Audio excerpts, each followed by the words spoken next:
If you get caught up in perfection, you're never going to get beyond it. You're always going to be stuck in this could be just a little bit better. And there are a lot of folks like that. I mean, I think in the Instagram, type of social media, environment that we're in now, everybody's looking to look good, instead of actually doing something. Branding is a culture of a business more than just a logo. It's not just a logo, right? It's really a company's personality.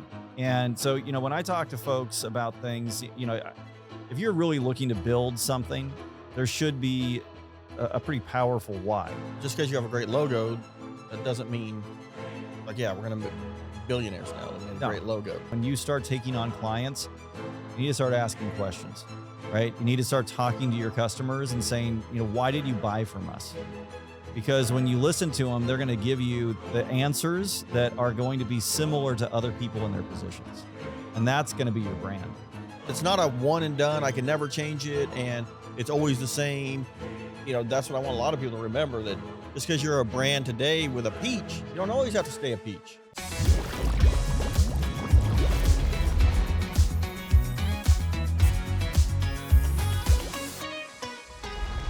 When it comes to branding, we tend to get excited about building a new business and what it may look like. We get lost in the things such as colors and what the logo may be, but branding is so much more than that, and it could secretly be hurting your business if you aren't doing it right. In this episode, we're breaking down what branding really means for a service-based business like ours and how it can either attract the right clients or completely hold you back from growing. Yeah. So, I think it's important that we, make sure everybody understands there are still people who are watching our videos that we want to acknowledge the people that actually did do what we asked them to do. Okay, so for those a little bit, for those folks who have subscribed that are coming back to our to our podcast and our YouTube channel, that have subscribed, thank you. We appreciate you. But there's still a lot of folks that are watching these videos and they're returning to our channel each week, not subscribed to our channel. So please subscribe, as it helps us to build a better, more consistent amount of content. So, please do that. It doesn't cost you a single penny, 1 penny. And they can even request, hey, can you guys do a podcast on why chickens don't move their neck? Which we just found out about. We just found out that why, and how different things were made because of what. We could do all kinds of things. Yeah. So, leaving comments. I mean, we respond to comments. Yeah, we do actually. And today in the podcast we're going to be doing some responses. So, today this is going to be a really interesting topic. I mean, it happens a lot. We have conversations with consulting clients, either on OctoClean Media, the service. Yeah, that Mighty site is, dude. The Mighty site is really cool. I'm really enjoying the group chat, and getting in and having good conversation with folks. The lives are good too. The lives are great every Friday. Either myself, Greg, or Andrea are doing that. But one of the things that we hear a lot, the questions we get, is about branding, and I think it's important that we at least give some context on what we mean by branding, because there may be people who just don't have any idea what this means. Yeah. So, I don't know. Give me an example of great brands that people recognize. Well, I mean, you think Amazon, right? The A to Z for Amazon. Yeah. Like FedEx, they have a good brand. Think about these companies that we use a lot of times. Believe it or not, I know it's not popular right now, but Tesla is another one that brands very well. When there's a Tesla around, probably because they're driving way too fast. They just don't know how to drive at all. Anyway, but those big companies that you don't even have to think about it, where they just get to the point where they're just doing a letter, or Target. They don't even have to write Target anymore. It's just the Target. I was going to say bingo. These are the things, right? When I think of a brand for a company, what is a logo that you could just see the logo? Not even the name, them. And that it's them. And I would say Target is a big one. Starbucks is definitely one that you recognize right away. These are not brands that started that way. They didn't just throw some, circle with a bullseye in the middle of it and say, hey, this is what it is. I mean, I remember as a kid that Target used to say Target. And it got to a point where they were so well branded that now it's just the Target, right? So, And there's a lot to it other than just branding. I mean, you can have a great logo and, as we were talking with someone this morning on a, consulting call, and it goes nowhere. So just because you have a great logo, that doesn't mean like, yeah, we're going to be billionaires now. They made a no, great logo. Branding is it's more than just what you look like. It's what you do, type of company you are, and how you conduct business. yeah. First, before we get into some of these questions that we're going to be answering, I want to thank Jordan, our new guy over here. Yeah, we have a new producer, by the way. And we've got some like cool speakers over here now. We got these mics. I'm sorry, mics, not speakers. Mics. Or mics. They're mics. Spikes. The speakers are what you're listening through. Output, input. You got this. And we have one Fern. And we have one Fern, not two. We get 10 more subscribers, 10,000 more subscribers. We'll get another Fern. Yeah. So Jordan, welcome. Thank you for getting us microphones so we're not having to just hook it up to the shirt here. It's kind of cool. I kept bringing it home. Well, yeah, and Greg Cowan going to the bathroom with the mic on. So what's going on in here? That was not good. That was not good. It was a restroom. Restroom. Bathrooms have bathtubs. Bathrooms have bathtubs. Okay. Attention cleaning business owners. Are you ready to take your business to the next level? Introducing the OctoClean Media community, your ultimate resource for growth, education, and connection. With our memberships, you gain exclusive access to a library of expert-led training, live group coaching sessions, and even one-on-one consulting with industry leaders. The benefits include community discussions, share your advice, and get answers directly from Matt, Greg, and myself. Coaching, transform your prospecting, bidding, operations, and marketing strategies with group coaching and one-on-one consulting options. 10-day challenges, boost your leads and confidence in less than 2 weeks. Don't miss out on the opportunity to connect with like-minded professionals who understand your journey. Whether you're starting out or scaling up, the OctoClean Media community is here to guide you every step of the way. Visit OctoCleanMedia.com to join today and unlock your cleaning business's true potential. So moving on. So Greg, you just said it, right? It's not just a logo, right? It's really a company's personality. And so, when I talk to folks about things, if you're really looking to build something, there should be a pretty powerful why, right? And even one of our consulting clients we spoke to this morning, when he started going through his why, he was like, hey, when I was 16 years old, like I had a dream that all I was going to make was $1,000 a week. Shout out to Aaron. And now I'm at this point and I need to elevate myself to this other level that, I'm at a different level of a peer group and I want to learn how to do that. I want to get my brand to a point where I can take on bigger properties and I can start getting contracts and so on. His why now is different than it was before. And so should his brand be. So when you're building your brand. And we've done that. Absolutely. I mean, we went from a cartoon octopus, like holding things, to then the cartoon octopus not holding things. And then now we have the grandfather octopus who, is just chilling. Well, it's a cleaner, more professional looking version of the octopus. You could still recognize that it's OctoClean, but it doesn't have that cartoonish type of vibe to it. But if you look at it, it's how the way I look at this with branding, I'm sorry to interrupt, but no, it's like we started in one way and then we went to another logo, another brand, and then to another brand. It just shows like you're kind of growing up. Like if you're in a basketball league, you're in the regular high school, then G League, and then, whatever, college, and then NBA. And that's kind of what we're doing. It's like you learn your craft for a basketball player, be basketball, and then you get more notoriety. And as you do, you want to invite people in like, hey, look, this is changing. So a lot of times you'll have a brand where it's one thing and you're like, you know what? I don't need to stick with a octopus with, holding a mop bucket and a broom the whole time. I can change it as we go. Yeah. So it's not a one and done. I can never change it. And it's always the same. That's what I want a lot of people to remember, that just because you're a brand today with a peach, you don't always have to stay a peach. That's right.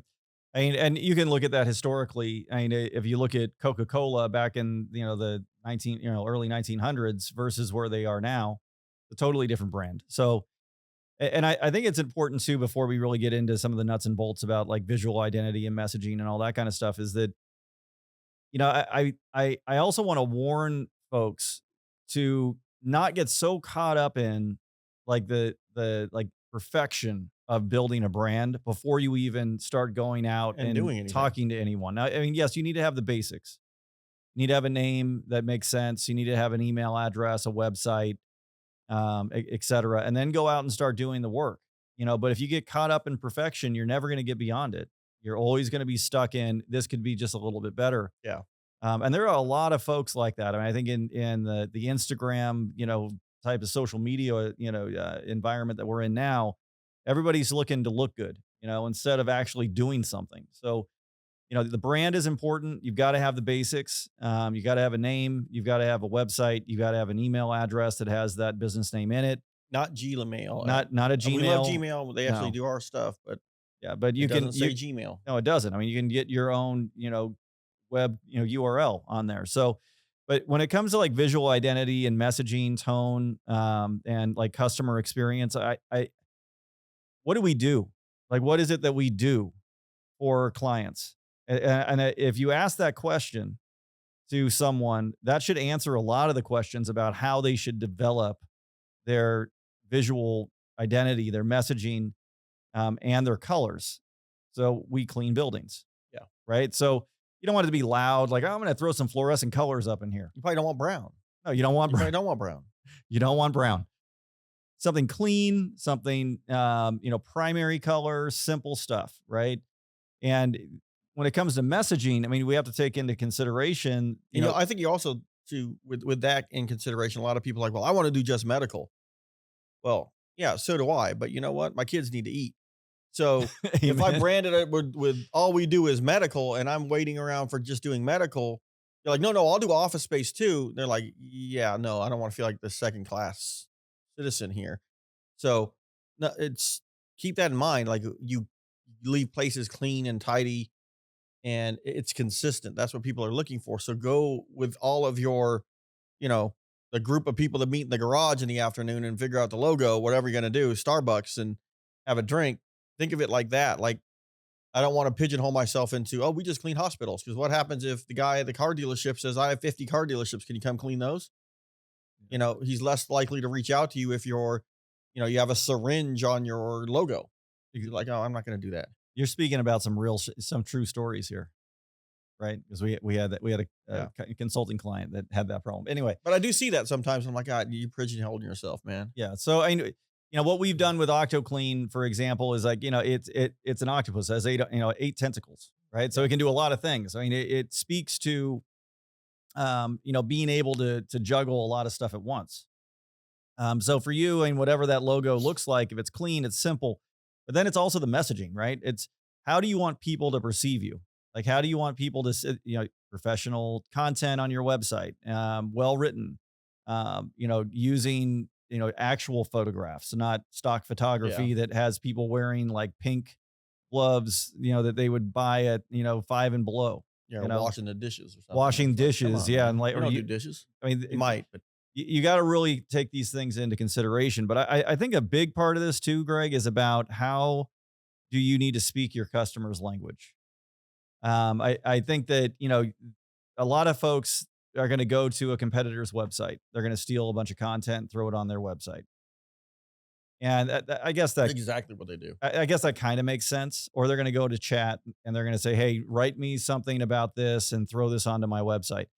There is no wrong way to do this, but I'm going to encourage all of you who are out there, when you start taking on clients, you need to start asking questions, right? You need to start talking to your customers and saying, why did you buy from us?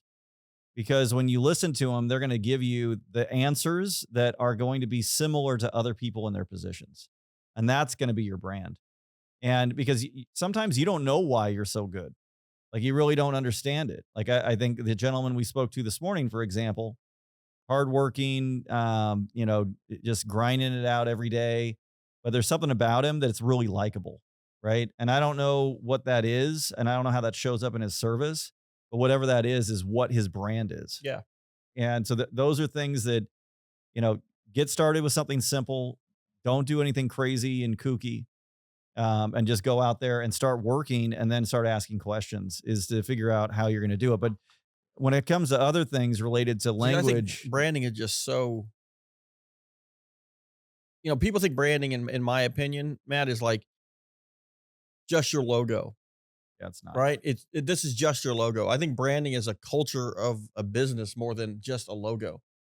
Like for us, if someone say like, "What is your brand?" Well, we could say, "Yeah, it was an octopus." But for us, I think with us, it's like we strive for excellence all the time in everything that we do. Period. Yep. Good enough is not good enough. We ask customers, "What can we do better?" Constantly. And not just regular huge customers. What could we do better? And to see that pause and be like, "Well, you know what? I don't know what you could do better." And then we introduce things that we're like, we can do that better. And like, you know what? I really like when you added this so I can see what my carpets look like before and after. Right. We don't have to do that. We could sit there and be like, "Hey, as long as you're paying, it's fine." But that's what branding is. It's similar to like with Amazon when they used to do deliveries and we were fine getting our delivery. Yeah. But now we get the delivery with the photo. You'd be like, "That's not my house." Exactly. He's like, yeah, I recognize that door. So it's similar to them, is like they knew like, okay, this is good. We can be better. Yeah. What can we do without someone having to ring your bell and say, "You can do this better. You should do this better." Figure it out. And that's with everything. That's if you're mopping a floor. That's if you're cleaning a toilet. Good enough's not good enough. Well, and it's really having a business has, as a business owner, you need to have a growth mindset, right? I mean, you're looking at, man, we messed that up. Like, how can we make this better? And so I think that, it is more than a logo. The brand is how people perceive you in tough situations, making decisions, right? Are you innovative? Are you just a basic whatever company? I'll never, and I'm going to mess this up a little bit, I think, but driving down the street, seeing a plumber's truck that said you can have low price, good quality, No. choose something No, like it's that. something like you can have it cheap and quick or something, but you can't have it. Yeah, but whatever it was like, he was like, hey, I mean, I'm not going to be the cheapest. You can have good service or you can have a cheap price. Choose which one you want. Yeah. That was his brand. It was like, I'm going to cut the BS out, and that's just who I am.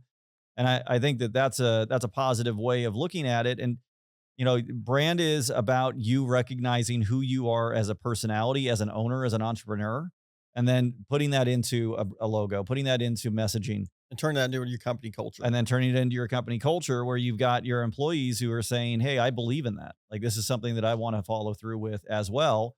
And when you do it really, really well, then your employees start making really great decisions without having to come to you. Yeah.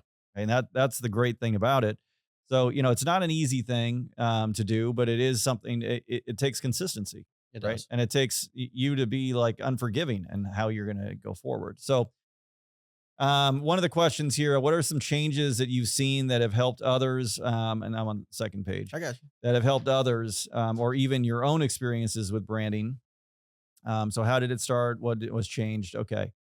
I think we've talked a little bit about this already, but the experiences, let's talk about like, what is our experience like building our brand?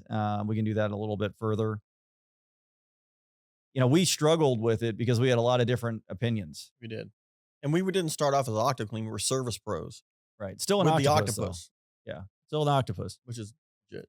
But when we went from if you go on our website and you look up Sammy, the octopus, it did go through different iterations. And the first one was a sketch, right? And then from a sketch to a cartoon character, from a cartoon character to a little bit of a refined cartoon character. And I'm going to tell you the amount of pain that we went through to get to this latest iteration. Here's what it actually took. Okay, and screaming. Well, I went into a conversation with mom and dad, and we talked about like, hey, I want to make this change. And Andrea and you and I talked about it, and we were like, yeah, it's time to grow up a little bit on this. And they said, no, this is who we are. This is our brand, yada, yada. And I was like, you know what? Let me have Andrea come in and talk to you. And she went in and sat with them for 5 minutes, and they're like, yeah, let's do it. I mean, it took somebody other than you and me. Because, she looked at it and said, hey, if we want to be a serious contender in the industry, we're going to have to get rid of, Looney Tunes over here. So, put him in the corner, let him play somewhere else. Well, yeah, I mean, and it's a legacy. We didn't get rid of him. It's a legacy part of our brand. Kind of did. I threw him in the dumpster twice. We're talking about the octopus outfit. It hurts. Dude, it was messed up. It was bad. All right. Does OctoClean Media provide anything to help with discovering a brand and initiatives to build that brand? So absolutely. Great question. So Andrea, who is, obviously a huge part of what we do over at OctoClean Media, she is a marketing and branding savant. She's an excellent, excellent resource for anyone who's looking to get things started. And this is an area that you don't want to waste a lot of time on. You really want to get in, figure it out, get it done so you can get out and start prospecting, start building your business. So that's really the beauty about what we do is absolutely building a business. So what would happen is if you're interested in, refining your brand or building your brand, you can work with Andrea and she can get you all set up. And that's with everything. It's not just that. It's like SEO with your website and searching everything. I mean, local search, all the stuff. Well, like Aaron's like, I got my first one. I was like, yeah, because Andrea was in there messing with it, and he's been paying somebody for 7 years to do some crazy SEO, like $500 a month for 7 years. Like, and the guy never got one call. Yeah, and Andrea's like, let me do you a favor. There you go. Because it's not. There's no.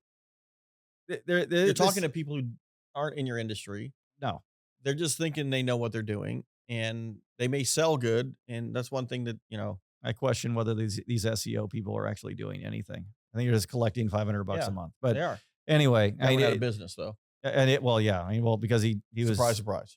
He was probably bamboozle enough people that they've said, hey, don't do. But as far as that, that's great. And there's a lot of she'll do lives on our other site, our media site, and the amount of information is just like, wow, I didn't even know that. And we've been doing this a long time. Yeah.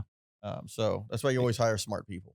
Well, you can spend less money and spend 5 times as much time, right? And it's like, how much money have you actually lost?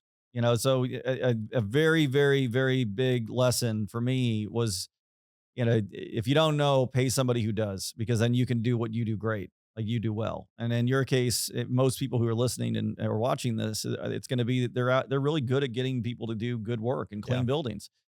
Don't try to figure out how to do branding if you don't have to. Let us help you. We can do that. So we've now moved into the fun part of the program called Share a Story. It used to be this or that, but we took that out because we heard that you guys don't like that. So if you do like it and want it back, please comment. But I thought mix it up a little bit. I thought this or that was cool. Let's share a story about some stuff that happened with. So we have a brother, and our brother. We have an older brother who lives in Denver. Go Broncos, by the way. Yeah. Not Nuggets though. No, not Nuggets. No. They don't have any coaches, I don't think anymore. They do, but they suck. Okay. Anyway, so Shane, who's our eldest brother, is he's very creative. He's a brilliant guy. But this was one of those times where something not brilliant happened. Okay. So this was around branding. So we have I'm going to give you 2 instances. So one, we have QA people who go out. Yeah, quality assurance people. So quality assurance people who would go out. And he thought it would be a great idea to call them Squid Patrol. Squid Patrol. Squid Patrol. It's very SpongeBob. So, so we logoed a couple trucks, Squid Patrol. Painted one orange. Bright orange. It was hideous with Squid Patrol on the side. And here, Greg and I are we're like, a squid's not even an octopus. It's not the same. Like, why are we calling it Squid Patrol? You call it like Sammy Patrol or something. Is it even a patrol? What are you patrolling? You're not patrolling anything. Security? It's just so stupid.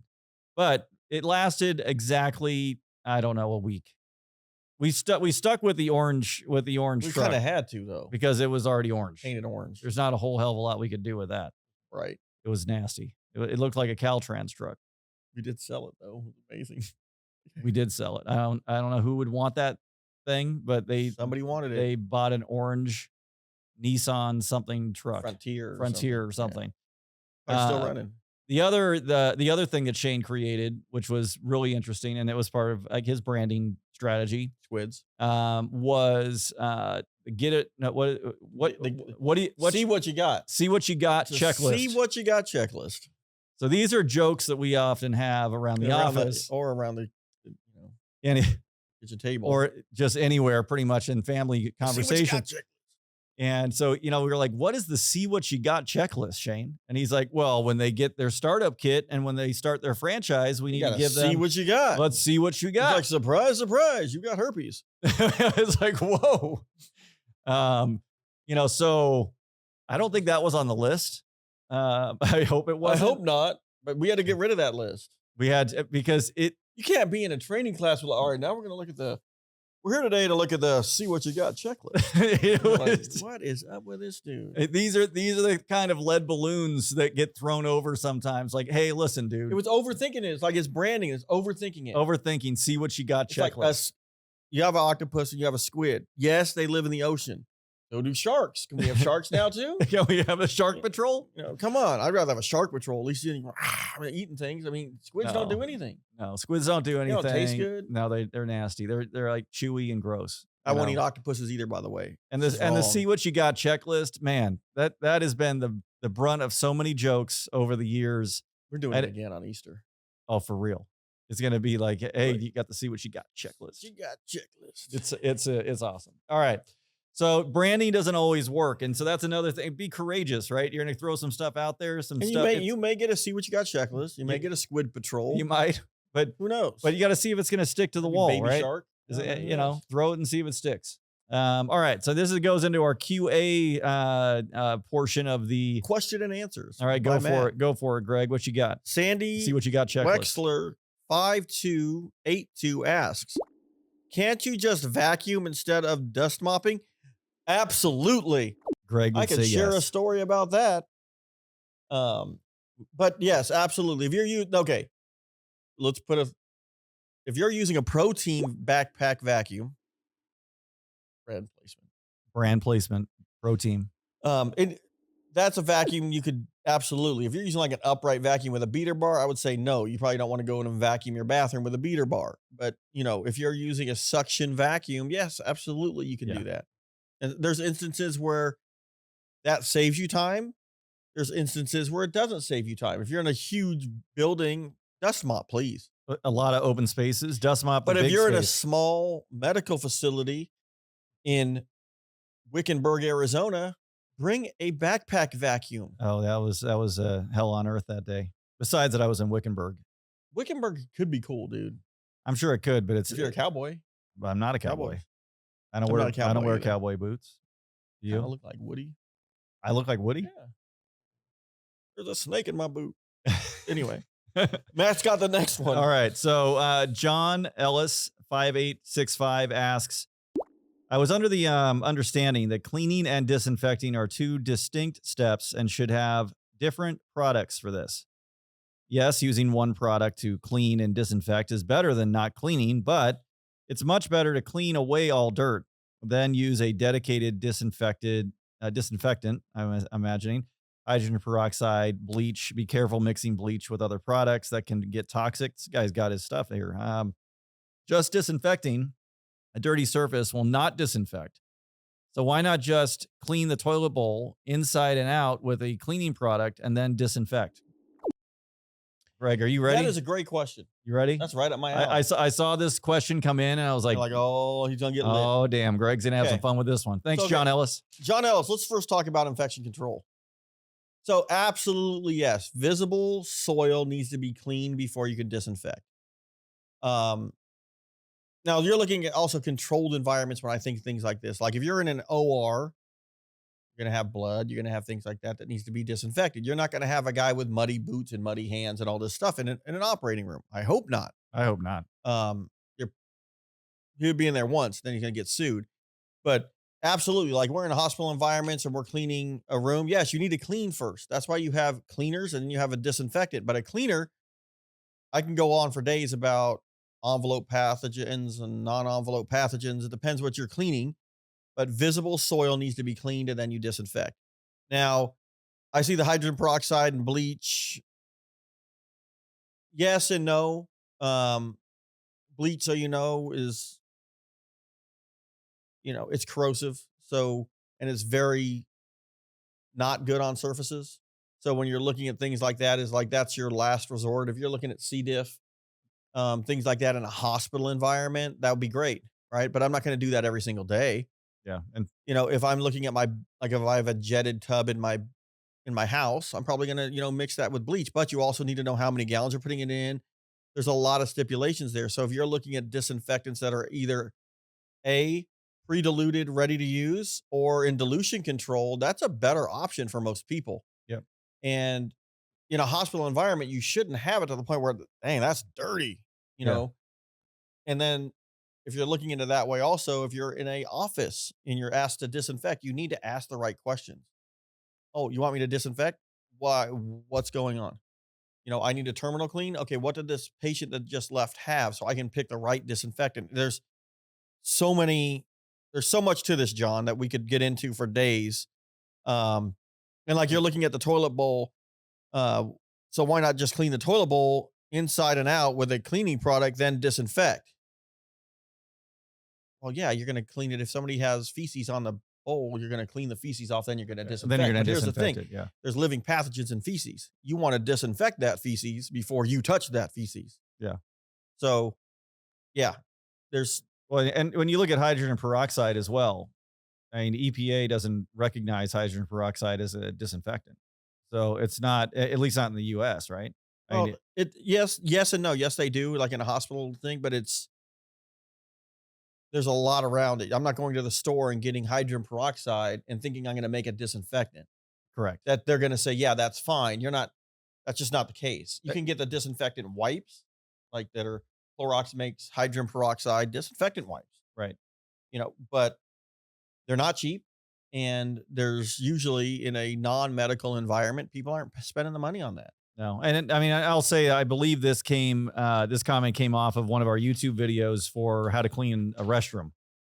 And it was, it's, this is why we do these things. This is why we put these questions up here, because, when you're doing a video, you're doing like a perfect world situation, right? You're not like, okay, well, what happens if this happens? Well, that's what everyone's job who's running a cleaning company. That's your job, is to be able to train people. Pathogens. If you're looking at feces, there's Yeah. a lot. There's a lot that goes into it, and we don't have the capacity to be able to do a video on every single little thing. But what this did do is it did open up some conversation with us, not even today, but in the Internally, future. yeah. Like, hey, do we need to add something onto this that says, if this, if that, this is what, right? And we do that in hands-on training with people. But if you're, if you don't know that and you're using us as a resource, and I recognize that a lot of the videos that you're making recently on YouTube are getting a lot of traction, a lot of numbers coming through, because people that are running companies are using it to train their employees. That's great as a surface level, but when that doesn't bypass like your OSHA safety, like bloodborne pathogens. If I go in and I see blood, I'm not grabbing a cleaner. And that's what people think, well, that's dirty, let me clean it. No, dude, there's so much more there. Yeah, there is. And this is not the reason that, a lot of folks, we're building out very extensive training programs on OctoClean Media. And really just should go over to the website, take a look at it. It's $29 a month to sign up. You have the ability to ask any of these questions on a group discussion forum that Greg and I are regularly on, and answer questions on it all the time, as well as doing our weekly and like what we're doing today, like in a simple podcast. This is like level 1 out of what a group coaching session would be on a Friday. Yeah. Right. Because we could get so deep into this just on that one topic. Yeah. Because you're looking at a disinfectant. That's exactly what a disinfectant would do. And that's how they test it. They'll put blood on a surface and say, okay, I'm going to let this sit. Let's see. I'm going to do a growth. I'm going to grow it. So I'm going to put it in the lab, let it grow. And how long did it take to kill everything? Okay. Well, I'm going to wait 5 minutes. Not yet. 10 minutes. Not yet. 15 minute swab. Okay. That's where it's at. and that's how they get the efficacy. So for us just to say that it doesn't clean a dirty surface, well, yeah, it's two different things. I could have a dirt here on this desk, but then I could disinfect it, and we could do a growth here and then disinfect it, and the dirt could still be there, and I disinfect it, but nothing's going to grow. Right, because there's no living organisms. No pathogen there for it to grow. Right. So it's disinfected, yet it's still dirty. Yeah. So there's so much more. We want to get past the simplicity, and we could geek out and get really out of control. I can be a complete nerd because school. Yeah. So we want to thank everyone for watching or listening to this episode of the OctoClean podcast. And if you're watching on YouTube, please like and subscribe. Leave a comment with the topics that you want to discuss next time. And if you're listening, don't forget to rate and review the podcast. We'll see you in the next episode. See you later.